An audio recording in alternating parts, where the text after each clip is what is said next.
I honestly can't believe I'm telling this story. It still feels surreal, like a bizarre dream I can't wake up from. Was I wrong for what I did? Or was I completely justified in tearing my family apart after what they said to me? You tell me. It was supposed to be the most exciting announcement of the year, a chance for all of us to finally relax and reconnect, but instead, it turned into the moment my entire perception of my family shattered into a million pieces. It all started innocently enough, just a regular Sunday dinner at my parents' house. These dinners were a tradition, a cornerstone of our family life. My parents, David and Sarah, always hosted. My older sister, Emily, would bring her husband Mark and their 2 kids, Lily and Tom. My younger brother, Ben, usually showed up with a new girl friend every few months, much to my mom's thinly veiled amusement. And then there was me, Alex, the middle child, perpetually single, and often feeling like the quiet observer in the boisterous chaos that was my family. I loved them truly, despite their quirks and occasional jabs about my life choices. We had our disagreements, sure, but beneath it all, there was always a sense of unbreakable loyalty, a bond that I believed ran deeper than anything. That night, the air was buzzing with an unusual energy. My dad had announced a family meeting. After dinner, something he only did for major announcements, a new house, a significant inheritance, or a big family trip. My heart fluttered with anticipation. I'd always dreamed of a grand family vacation, a chance to escape the mundane and create unforgettable memories. I pictured us on a beach somewhere exotic, laughing, swimming, truly enjoying each other's company without the usual everyday stresses. As we finished dessert, my dad cleared his throat, a mischievous twinkle in his eye. He stood at the head of the table, my mom beaming beside him. Emily and Mark exchanged excited glances. Ben was already scrolling on his phone, looking bored, but even he seemed to perk up a little. "All right, everyone," Dad began, his voice booming slightly louder than usual. "Your mother and I have some fantastic news." He paused for dramatic effect, letting the suspense build. I leaned forward, a wide grin spreading across my face. "We've been planning this for months," Mom added, her eyes sparkling. "A big family vacation, all expenses paid." A collective gasp went around the table, followed by a chorus of excited murmurs. "Oh my God, where are we going?" Emily shrieked, already picturing herself in a designer bikini. "Are we talking Disney World or something more adventurous?" Mark chimed in, always the practical one. Ben even put his phone down, looking genuinely interested. My dad pulled out a glossy brochure. From behind his back, a triumphant flourish. He laid it on the table. It was a picture of a pristine beach, turquoise waters, and luxurious bungalows. "We're going to the Maldives," he announced, his voice filled with pride. "A week in a 5-star resort, private villas, gourmet food, excursions, the works." The room erupted in cheers. Lily and Tom, bless their hearts, started jumping up and down, chanting Maldives, Maldives. I felt a surge of pure joy. This was it, my dream coming true. I could almost feel the warm sand between my toes, taste the salty air. "This is amazing," I exclaimed, my voice probably a little too loud in my excitement. "I can't wait for our vacation." Everyone turned to look at me, and for a split second, I thought I saw a strange look pass between my parents, a flicker of something I couldn't quite place. Then my dad let out a hearty laugh, a sound that usually filled me with warmth and security. But this time it was different. It was dismissive. "Oh, Alex," he chuckled, waving his hand as if swatting away a fly, "you're not going." The words hung in the air, heavy and sharp, slicing through the joyous atmosphere like a cold knife. The laughter died down, the excited chatter stopped. A stunned silence descended upon the dining room. I felt my smile falter, my face growing hot. My heart, which had been soaring moments before, plummeted to my stomach. "What?" I managed to stammer out, my voice barely a whisper. I must have misheard. This was a joke, right? A cruel, unfunny joke. My mom, seeing the confusion and hurt on my face, quickly interjected, her voice a little too sweet, a little too forced. "Oh, honey, we meant the immediate family. You know us, Emily's family, Ben. You're not married, you don't have kids. It's more for families, my immediate family." But I was immediate family. I was their child, just as much as Emily and Ben. The words felt like a physical blow. I looked around the table, searching for a sympathetic glance, a sign that someone else thought this was as outrageous as I did. Emily avoided my gaze, suddenly engrossed in examining her fingernails. Mark cleared his throat, looking uncomfortable. Ben had picked up his phone again, though I noticed his thumb wasn't actually scrolling. Even Lily and Tom, sensing the sudden shift in mood, had quieted down. "But I'm your son," I said, my voice cracking slightly. The humiliation was burning my cheeks. "I'm part of the family." My dad, still oblivious or perhaps just uncaring of the pain he was inflicting, just shrugged. "Look, Alex, it's expensive. A trip like this costs a fortune. We just figured, since you're single and everything, you wouldn't really fit in with all the couples and kids. It's more of a family getaway for the actual families." The emphasis on actual hit me like a ton of bricks. So, because I was single, because I hadn't followed the prescribed path of marriage and children, I was somehow less of a family member, less deserving of a vacation with my own parents and siblings. The sting of betrayal was immediate and intense. It wasn't just about the vacation itself.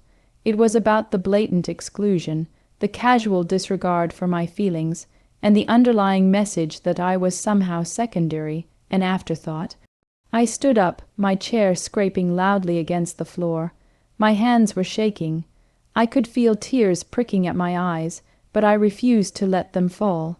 "Not in front of them, I see," I said, my voice flat, devoid of emotion. "So, I'm not actual family. Got it?" I turned and walked out of the dining room, leaving behind the stunned silence and the glossy brochure of the Maldives. I grabbed my keys and left the house, the sound of my parents calling my name fading into the distance as I drove away. The next few days were a blur of hurt and anger. I ignored calls and texts from my family, letting them all go to voicemail. My mom left a long message, trying to explain it away, saying it was a misunderstanding, that they still loved me, but the damage was done. My dad didn't even try to apologize, just sent a curt text. "Don't be dramatic, Alex. It's just a trip. Just a trip. For them, maybe." For me, it was a profound realization about where I truly stood in their eyes. I spent hours replaying the conversation in my head, dissecting every word, every laugh, every dismissive gesture. The more I thought about it, the more I realized this wasn't an isolated incident. There had been countless smaller slights over the years, subtle exclusions, jokes at my expense about my single status or my career choices, always brushed off with a "lighten up," or "it's just family." But this was different. This was a grand, public declaration that I was on the periphery, not truly part of their inner circle. It festered, turning into a deep, seated resentment that I couldn't shake. I knew I couldn't just let it go. Something had to be done. I needed to make them understand the depth of their casual cruelty, but how? I racked my brain, searching for a way to respond that would hit them where it hurt, without stooping to their level of childishness. I needed something impactful, something that would make them truly reflect on their actions. And then it came to me. It started with a phone call to my Aunt Carol, my mom's sister. Aunt Carol was always a bit of an outcast in our family, a free spirit who had often clashed with my parents' more conventional views. She was also incredibly kind and had always treated me with genuine warmth, never judging my life choices. I knew she'd understand. I explained everything to her, the whole painful story. She listened patiently, her occasional gasps of disbelief fueling my anger. When I finished, there was a long silence on the other end of the line. "Alex, honey," she finally said, her voice filled with sympathy, "that's absolutely horrible. I can't believe David and Sarah would do something like that. You are just as much their family as Emily and Ben." Her validation felt like a balm to my wounded soul. "I want to do something," I told her, my voice firm. "I want to show them that I exist, that I matter, and that their actions have consequences. But I don't want to just yell at them. I want to make a point." Aunt Carol, ever the schemer, thought for a moment. "I have an idea," she said, a hint of mischief in her voice. "It's a little elaborate, but it might just work." Her idea involved a long-standing family tradition, the annual family photo album night.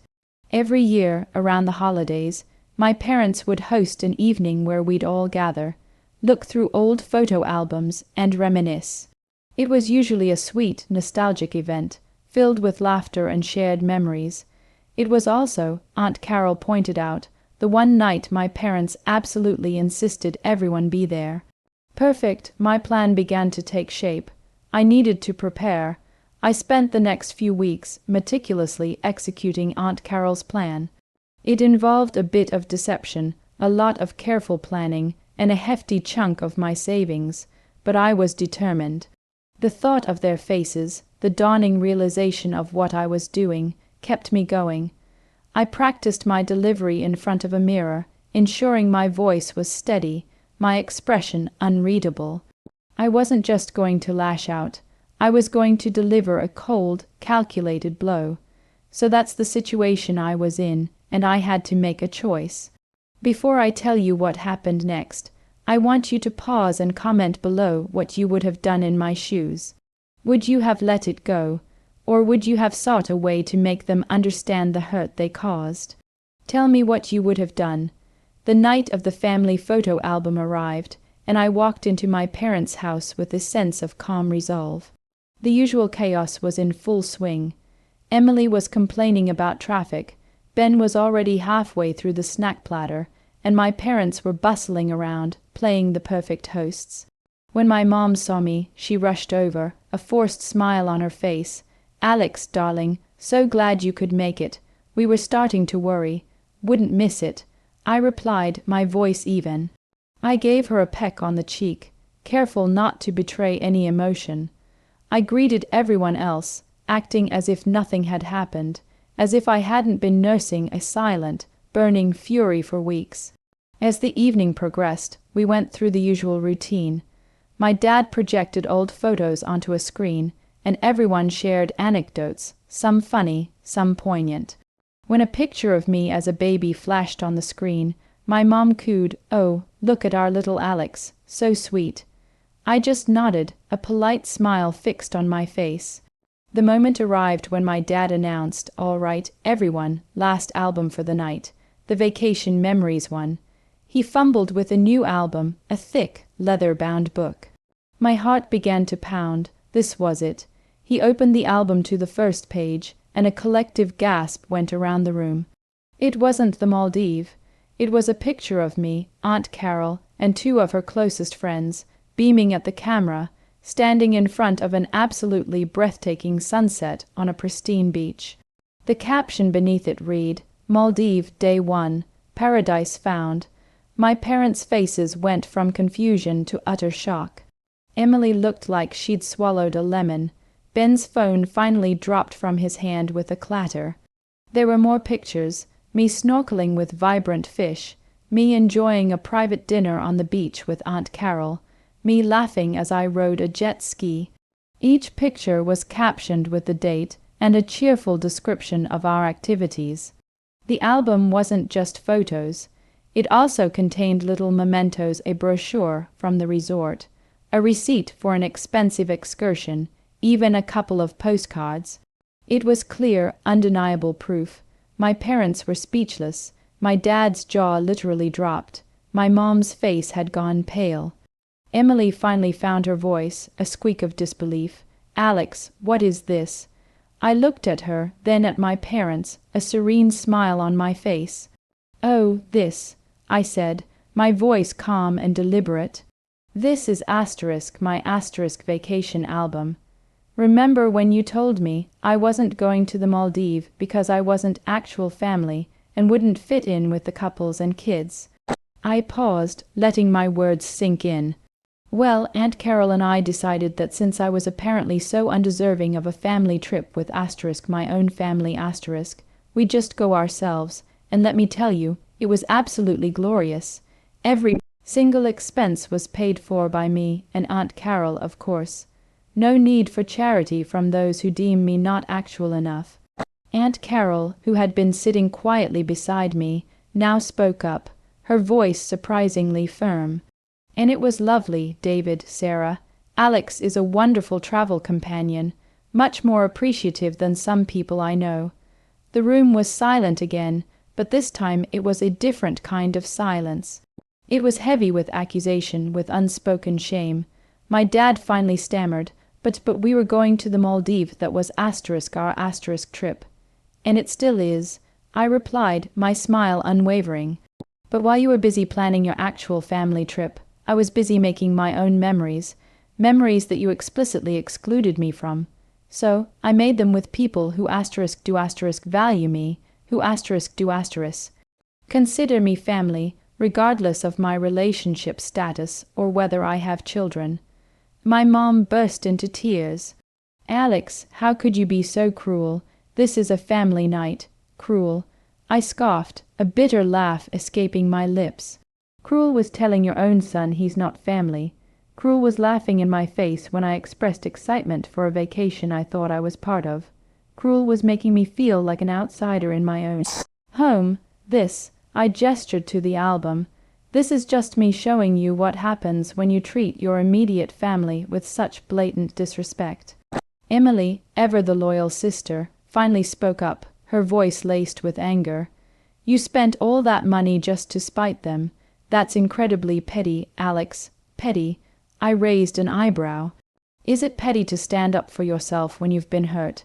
Is it petty to seek validation and belonging where it's freely given, instead of begging for scraps from those who deem you unworthy?" "I don't think so.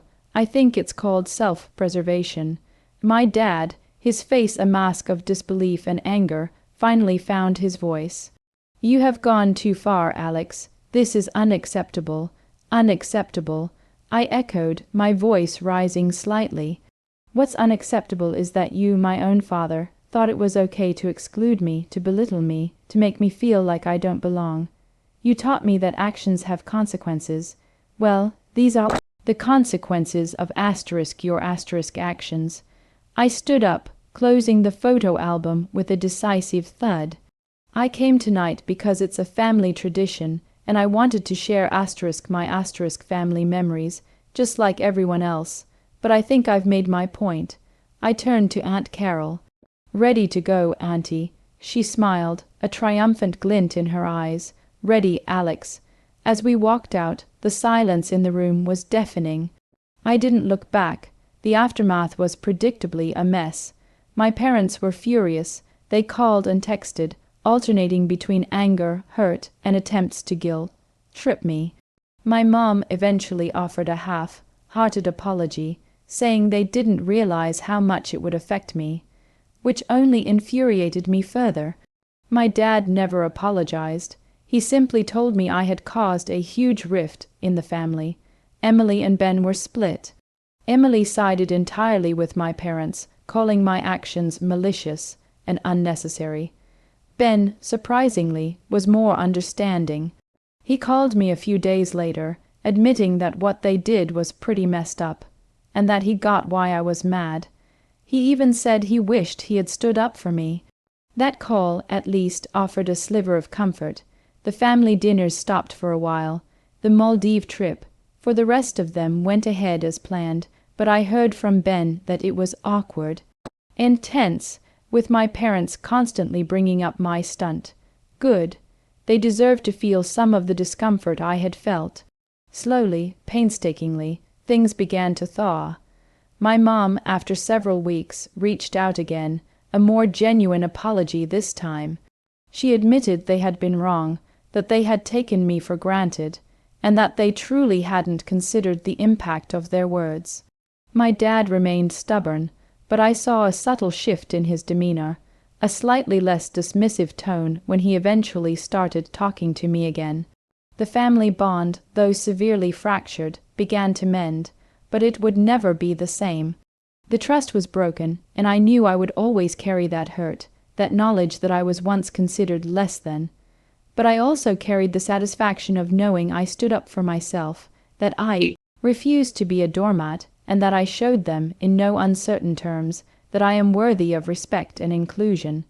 This experience taught me a profound lesson about self, worth, and the true meaning of family. Family isn't just about blood.